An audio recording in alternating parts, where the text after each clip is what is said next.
lesson 18, we will conclude Kriya with not one but two. When we introduced Kriya, starting in Sutra 21, the author of the book, Svatmarama, announced that there were 6 acts, or 6 purification acts, or 6 Kriya exercises. However, something interesting happens in the text. After the introduction of the 6th, there is another one described in Sutra 38. So let's first have a look at 35, Sutra 35. Then Kapalabhati is described. Perform Rechaka and Puraka rapidly, like the bellows of a blacksmith. This is called Kapalabhati, and it destroys phlegmatic diseases. In the explanation, under this text printed in bold characters, Ajita explained that by repeatedly letting Shiva out via Chandra Bindu and in through Surya Bindu, you create an increased circulation in the Ida channel. He mistook the channels and the energy. When you let Shiva out, it doesn't go out through Chandra Bindu, it goes out through Surya Bindu. Because Shiva energy flows from the top, so it comes in through Chandra Bindu, and it goes out through Surya Bindu. So either the author, Ajita, or the translator mixed up the Bindus. So make a correction in your notes, by repeatedly letting Shiva out via Surya Bindu and in through Chandra Bindu, you create increased circulation of energy in the Ida channel, which causes the removal of knots and hindrances, obstacles, which cause diseases of phlegm, which is tamas diseases. Next week I will explain a little bit more about diseases and students that we have healed with the introduction of energy control.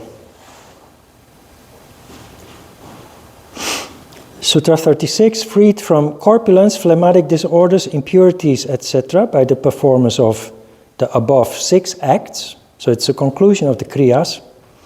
One should practice pranayama. So only then success in yoga is achieved without strain. What this means, freed from corpulence, phlegmatic disorders, impurity, etc., means that you have conditioned your body and your energy. Remember that Kriya was introduced in Sutra 21 after the introduction of pranayama. But then in Sutra 21 he said, but if you still have a bad condition, you need first to go through these Kriya exercises. Now he says, now that you have upgraded, improved your condition, it's time to start with pranayama. Only then success in yoga is achieved without strain. 37. Some teachers say that all impurities of the nadis are removed by pranayama alone. And other acts, the 6 Kriya exercises mentioned above, are not accepted by them. This comes back to the issue of ego, I think, when you think you're good at something, you will reject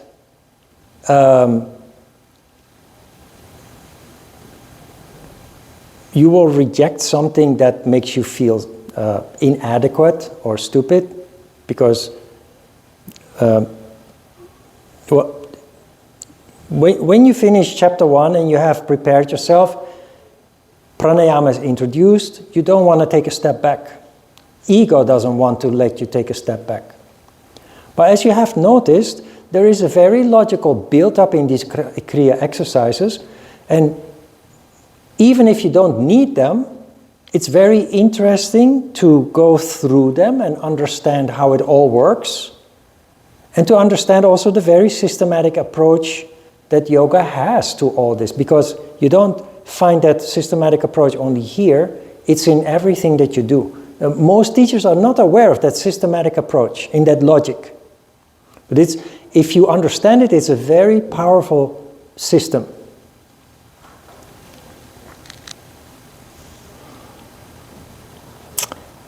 Another reason why teachers may reject the Kriya exercises is, of course, if you take it literally, these exercises are not only damaging, especially the first 3, but also disgusting. So if you're a teacher and you have a little bit common sense, you would say, I don't want to do this, I'm not going to teach that to my students either, so you don't need this. Let's just focus on pranayama. So that is the conclusion of Kriya, but now comes Sutra 38. Out of the blue. 38 says, then Gajakarani is described. Yogins draw up the apana to the throat and vomit the substances that are in the stomach. The gradual practice of which brings all the nadis under control is called Gajakarani by those who know Hatha Yoga.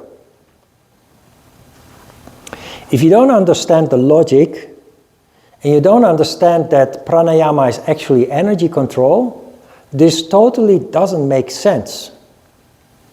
However, if you add this to the 5 we have learned so far, it starts making perfect sense.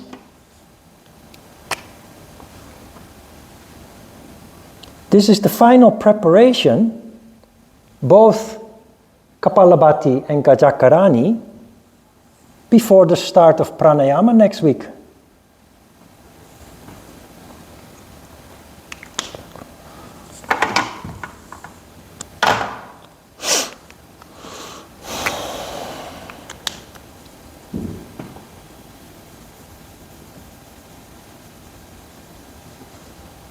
Repeatedly let Shiva out through Surya Bindu.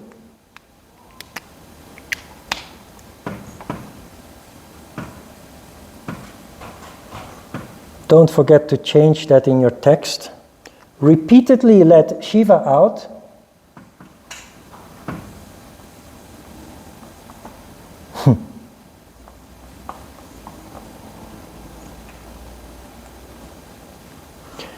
And take Shiva in.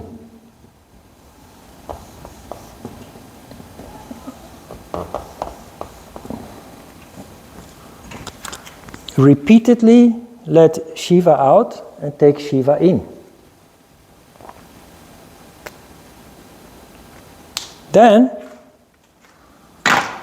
this is Kapalabhati. Gajakarani says, pull up apana prana, which is which energy? It's the subtle energy of Muladhara chakra. Pull up the apana prana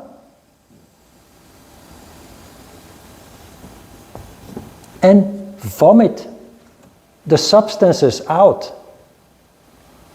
So you let Shiva out, you take Shiva in, and then you let Shakti in, and you expel the Shakti. And this is exactly how you do pranayama next week. Pranayama has a structure with counting. And in between inflow and outflow, you have kumbhaka, which is a retention. Now, each pranayama follows the same structure. There's inflow, retention, outflow, retention. And it is according to a certain fixed count that will gradually increase when you continue practicing it regularly. Now, if you understand this, I will explain in detail next week. You understand that pranayama, as described, cannot be breathing exercises, simply because you would die. It's impossible. Next week we will go into detail of that when we introduce pranayama. What we have now is Kapalabhati,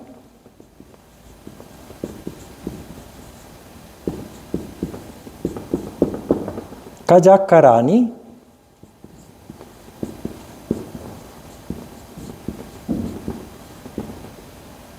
and nada.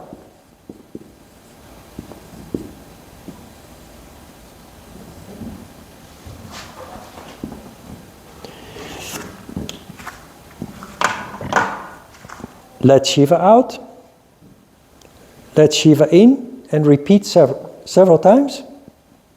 When you feel you're done, you then focus on the bottom, pulling Shakti up and letting it out.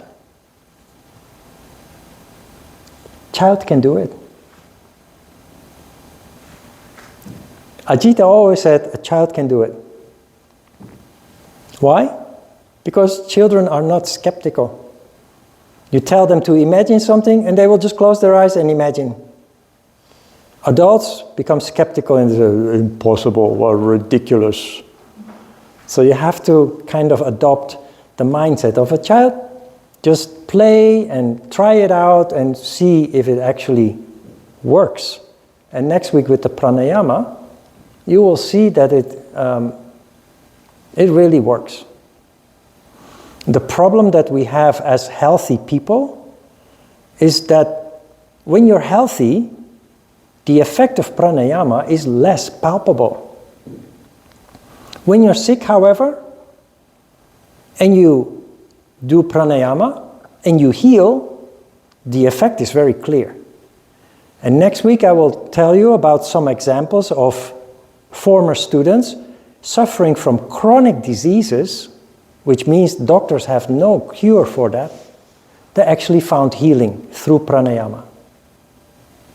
So we'll talk about that next week. Okay?